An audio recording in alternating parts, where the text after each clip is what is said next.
अडचण याचं काही कारण नाही आहे. लक्षात घ्या, चिन्ह नाव याच्यापेक्षा कर्म महत्त्वाचं असतं. आणि मला शिंदे साहेबांवर विश्वास आहे का त्यांचं काम खरं तर बोलणारं आहे.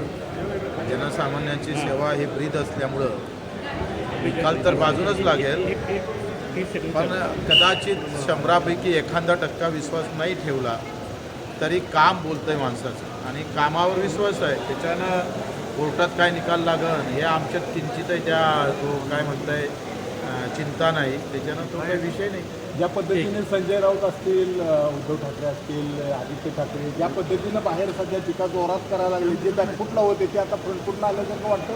कपिल सिब्बल खूप मोठ्या प्रमाणात त्याला काही अर्थ नाही. मला असं वाटतं का एकंदरीत शिंदेसाहेबांची धावपळ, त्यांचा संपर्क, त्यांचं लोकभावना ह्या ज्या महत्त्वाच्या आहे त्या कसं आहे, फक्त नावावर आणि चिन्हावर सगळं काही होत नसतं.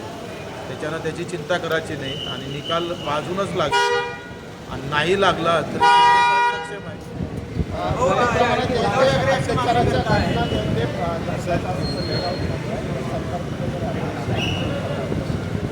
मला वाटतं काही गोष्टी बाबतीत चिंतन मंथन होणं गरजेचं आहे.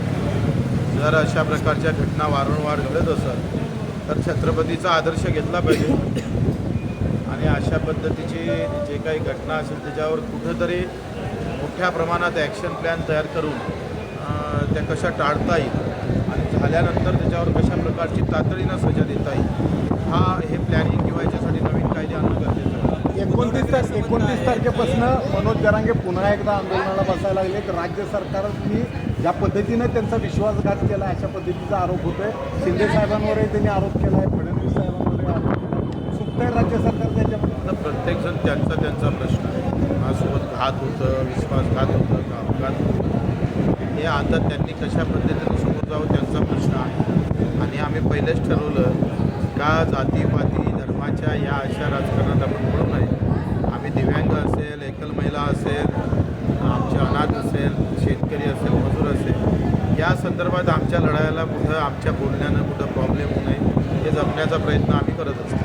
खरं तर राज्यभरामध्ये अनेक आश्रमशाळा असतात, त्याचबरोबर दिव्यांगांसाठीच्या आश्रमशाळा असतात. अशा ठिकाणी हाल होत आहे, तर त्या चांगलं अनुभव मिळत नाही अशा पद्धतीच्या या बाबतीत मी विधान परिषदमध्ये पण चर्चा केली. आमच्या अतुल सावेंनी मला शब्द दिला का मी CM साहेबांसोबत याच्याबाबत बैठक लावतो आहे.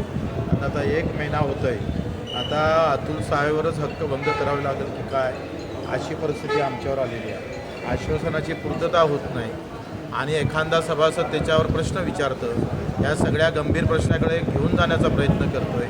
तर जातीपाती धर्माच्या भानगडीमध्ये अशा महत्त्वाच्या घटनेकडे दुर्लक्ष होता कामा नये.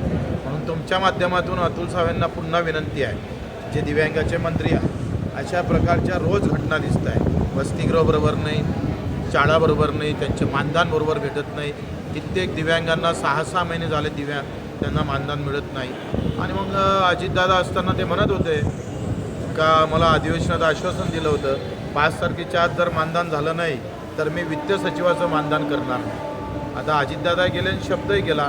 आता पुन्हा शब्द देणाऱ्या मंत्र्याचं आम्ही कॅमेरावरून बघतोय, कोणी भेटतं का. दादाची आठवण कमी भासते याच्यामध्ये सगळ्यात. या बाबतीत तसं बाणेदार माणूस होता. हो, दुसरीकडे असं म्हणजे उद्धव ठाकरे साहेब केसरकर साहेब असं का समजा धनुष्यबाण तर आम्हाला द्या, नाहीतर ते गोठवा, तर वडिलांचं चिन्ह किंवा वडिलांच्या पक्षाचं चिन्ह गोठवण्याची भाषा कितपत योग्य आहे उद्धव ठाकरे. तसं तर खाजगी नाही आहे. लक्षात, कुठलंही संघटन एका माणसाच्या परिवारापुरतं सीमित राहत नाही. त्याच्या सगळ्यांच्या हातभार असतात, प्रत्येकाचं बलिदान असतं, त्याचा त्याग असतं. या सगळ्या गोष्टी लक्षात घ्याव्या. मला वाटते उद्धव साहेबांना ते कळत असेल, त्याच्यामुळं त्यांचं हे बोलणं मला तर संयुक्तिक वाटत. साहेब दीपक केसरकर साहेब असं म्हणतायत की नारायण राणे साहेबांचं नाव प्रहारमध्ये मर्ज करायची वेळच येणार नाही. शिवसेना कायम राहील, शिंदे साहेबांचा धनुष्यबाणही कायम राहील, त्याच्यावरचा वाघही कायम राहील आणि त्याच्यातले वाघही कायम राहील. दिव्यांग प्रमाणपत्रावर राज्यातील अनेक अनेकांनी नोकऱ्या मिळवलेल्या त्या संदर्भात बोगस दिव्यांग त्या सगळ्या गोष्टीबाबतच मी विधान परिषदमध्ये 97ची चर्चा आणली होती. त्याच्यावर आश्वासन दिलं होतं. मंत्री महोदय गंभीर नाही, पुन्हा सत्तेत राहून आंदोलन करायची वेळ येऊ नये एकच म्हणणं आहे. साहेब केसरकर साहेब असं म्हणतायत की नारायण राणे साहेबांचं नाव जे आहे ते खासदारकीसाठी सुचवल्यामुळे मला मंत्रिपद मिळालं. आता तो त्यांचा व्यक्तिगत प्रश्न आहे आणि त्यांच्या मनात काय, राणेसाहेबांच्या मनात काय, केसरकरांच्या मनात काय, ते मी काय जाणणार आहो. मी इतका राजकीय तज्ज्ञ पण नाही. थँक्यू. Audio Jungle.